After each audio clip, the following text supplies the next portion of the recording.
Ima. Shida yetu si UDA. Hiyo tulimalizana naye. Kweli si kweli? Kweli si kweli?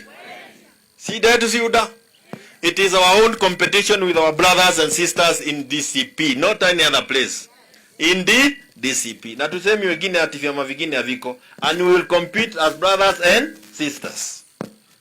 And I want to assure you, we will compete as brothers and sisters. When you hear the DCP leader akisema hapa ni DCP top to bottom, usistuke. Hata mimi nitakuja niseme hapa ni Jubilee top to bottom. Hiyo ni siasa, is competition.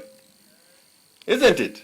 Yeah, and that is the thing. But nawaomba ya mwisho, tunapofanya siasa yetu hapa kwa mlima, na ninasema mimi sitoki tena hapa, ninaomba chairman unipe ofisi hapa, kwa sababu tutatembea.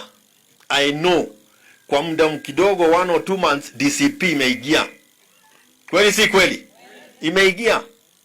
Na haijaingia kwa ubaya, lakini we will have to do it. And I want to conclude by this as I welcome our kiongozi wetu.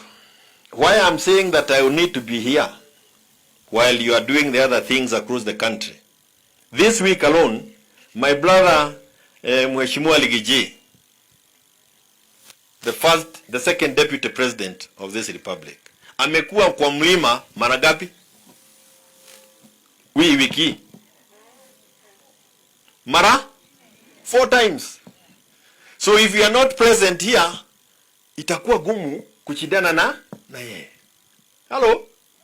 So we have to be present on the ground. Na mimi naomba ruhusa hiyo niweze kuwa hapa chini. In any case, by the way, and our deputy will say it, that is the work that I was given by our good, lovely party leader Uhuru Muigai Kenyatta.